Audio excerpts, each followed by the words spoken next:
Hey, what's up everybody? Welcome to Survive the Hunt, the channel where we talk about all things hunting, survival, in the outdoors.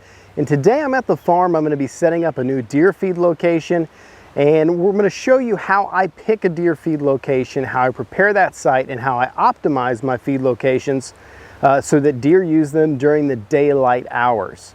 Now also stick around, because throughout the video and at the end we're going to be talking about some of the top mistakes that hunters make when setting up a deer feed location and why you might not be seeing bucks during the daylight hours. All right, well, we've got the perfect spot selected. You can see I've got this pond here over my shoulder. Off here to my left here, I've got a gap in the tree line where the deer naturally like to come through, and a great place to stick one of our box blinds and set it back in the wood line a little bit. So now I'm going to start preparing the site. All right, well, here's the site that I selected for this particular feed location. Now, right here's a nice level spot where I plan on putting my deer feeder at. What I'm going to do is clear out as much brush as I can. I'm going to make about a 10-foot circle, and I've actually brought my trimmer with me. I'm going to trim this down as low to the ground as I can, and that does a couple things. So first of all, by trimming this area behind me, what it's going to do is give the deer easy access to the food. They've still got some tall stuff around, so they're going to feel comfortable. But when the corn or the feeder pellets drop down in this grass, it gets really hard for the deer to get down there and find each piece of it. A lot of your food gets wasted. Depending on the deer, they might not like digging around in that grass to find the corn and the different feed, the feeder pellets, whatever we've got in there. The second thing that trimming this area down is going to do is it's going to reduce our rodents and our varmints that get in the food, because when the food gets trapped down in the bottoms of the grass, that makes it really easy for raccoons, for squirrels and mice, stuff like that to get the food.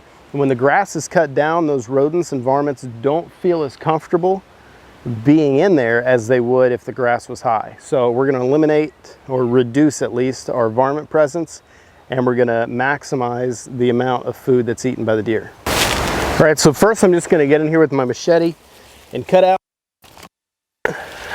these saplings.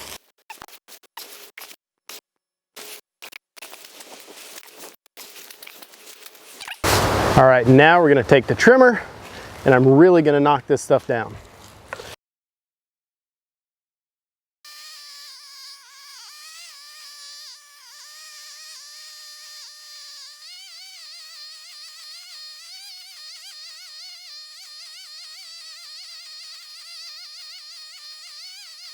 Now, another benefit to trimming this area is deer love fresh cut growth. If you've ever been in a subdivision where the lawn crew comes in at night, you know, you always see the deer in there chewing down on that fresh grass, the fresh cuts, and the new growth that comes up. So it's just going to be another attractant to help get this feed location started. Well, hey guys, I hope you're enjoying this video. Make sure to hit that like button, subscribe to the channel. There's a lot more coming. The last thing to keep in mind while we're preparing our site is we want to be planning for when we have to come refill this area. So I'm going to have to refill this feeder probably one time, maybe two times before deer season starts. And I know I can just drive right up to this feeder. I can back up to it and fill it, which is great. Some of my spots I have to hike in the food, but I need a ladder to get up into these feeders. So sometimes I'll stash a ladder off into the field, and I'll go ahead and prepare a nice little spot to keep that ladder, maybe an extra knife, whatever I usually use to refill the feeder.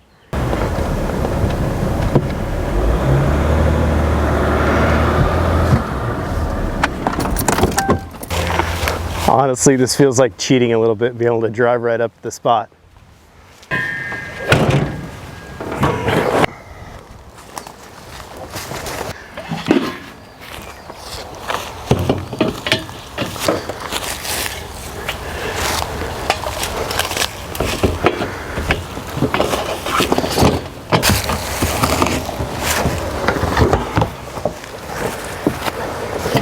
When you set up this feeder, you want to get the legs spread out nice and wide so it's as stable as possible.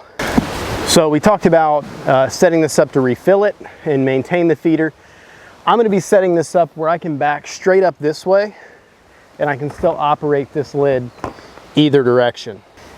Before I start actually putting food in this feeder, I want to make sure that the feeder is set up properly. I want to make sure it's good and level, and I want to make sure I've got the right gap between my feeder funnel and my spinner, so the right amount of food's coming out.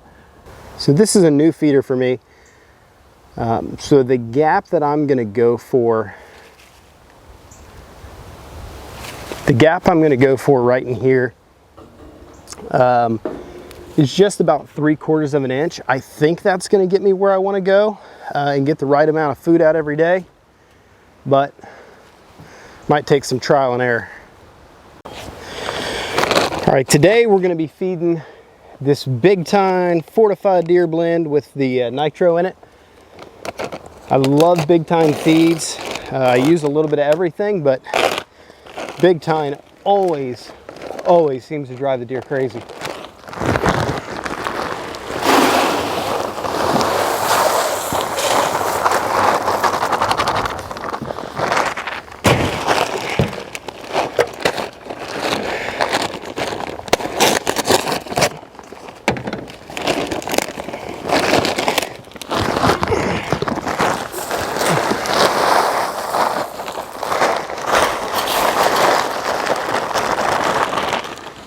All right, so our feeder's all set up here. We're just gonna run it through a quick test cycle by pushing the test button on the control panel.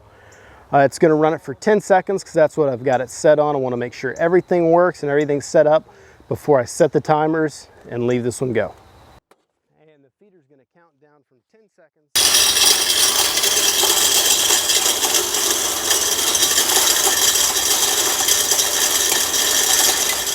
All right, so we've got our feeder all set up here. Now let's talk about how to optimize this feed location so more deer are going to use it, you're going to see more deer, you're going to attract more deer, and most importantly, you're going to see more deer during the daylight.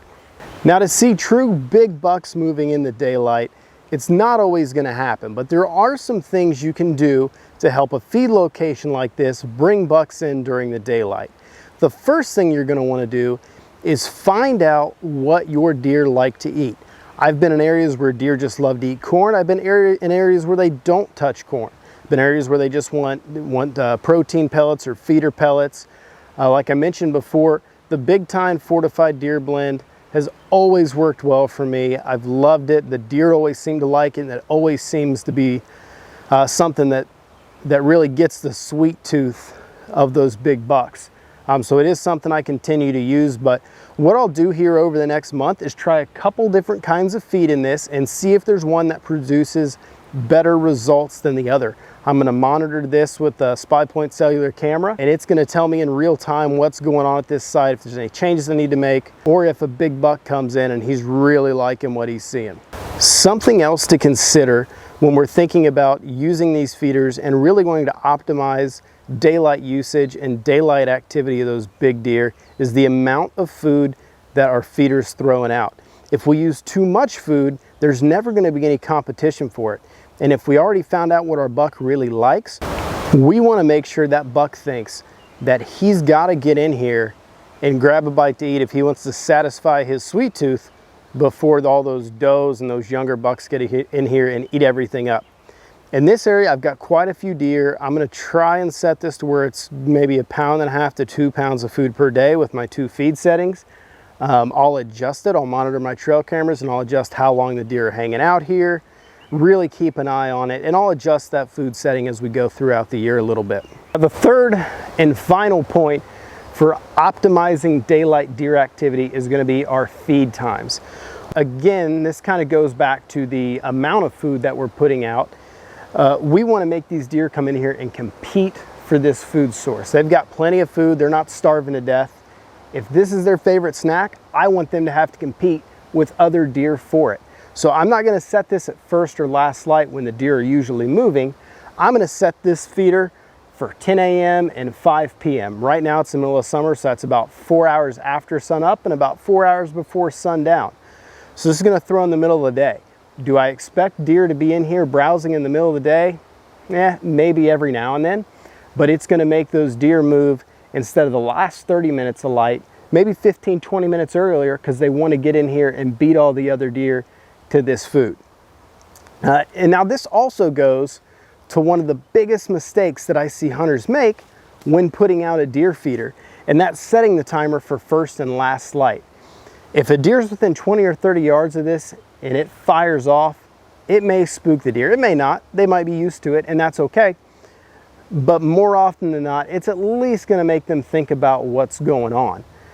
If they're in here eating at prime time and they get whacked in the nose or whacked in the eye with a corn or a feeder pellet flying off here at 100 miles an hour, it's going to give them a bad experience and they might shy away from it. Now, another mistake that hunters often make when setting up deer feeders comes from the best intentions, and that's practicing too much scent control. The fact is, it's June right now. I drove my truck up here. These deer are going to know I was in the area. They're also going to know there's a new food source here. I want them to start associating me and my scent to this feed location. I'm going to be in here frequently, checking cameras, refilling this feeder. We're not going to hunt this a bunch. I'm just going to bring 1 or 2 clients in to hunt this year. But I want them, when they smell me, I want them to think food. I don't want them to be scared. They're not going to have a bad experience. And deer know the difference between a hunter and someone who's just out here messing around in the woods. Today I've been loud. I've talked to the camera this whole time I've been out here, and I'm sure there's a deer bedded within a couple 100 yards of me that's heard me. And when that deer comes to this food source, it might be leery at first, but eventually it's going to start saying, Jacob, food, and it's going to start associating me with this site. Now, the final mistake that I want to talk about that people make with feeders specifically revolves around these type of electronic feeders, and that's making it way too complicated. If you followed any of my survival series, you know that simple is better, and the same goes with deer feeder. When you start attaching batteries and solar panels and wires all over this feeder, you're just asking for disaster.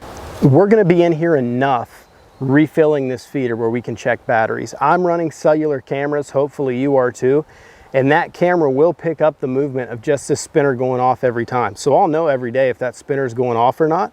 I'll see deer activity under it. Maybe if the deer activity lightens up or I don't see the spinner going off, I know I need to come out here and check this feeder. All right, let's talk trail cameras for just a minute. Now, this is the SpyPoint Link S cellular trail camera. The S stands for this solar panel right here, and that keeps this camera from ever running out of batteries. Even over a feeder where I might get several hundred, if not 1,000 pictures a day in some cases, depending on my settings, I'm never going to have issues with the batteries on this camera. I've run these for the last 3 years. I run 20 to 30 of them a year. Never had an issue with one. Absolutely love this camera. Perfect camera to set up over a feed location, especially if you're worried about battery life. Hey, if you want to kill big bucks like we do, check out all the product descriptions in the link below. Everything I've talked about in this video, there's a link to it. You can get the exact same stuff. Try it out for your deer. I hope it works for you. Hey, thanks for watching, everybody. Make sure to like and subscribe to the channel. And again, leave a comment below about what you like to feed your deer. Tell me your best tip, your best trick that you use when feeding deer.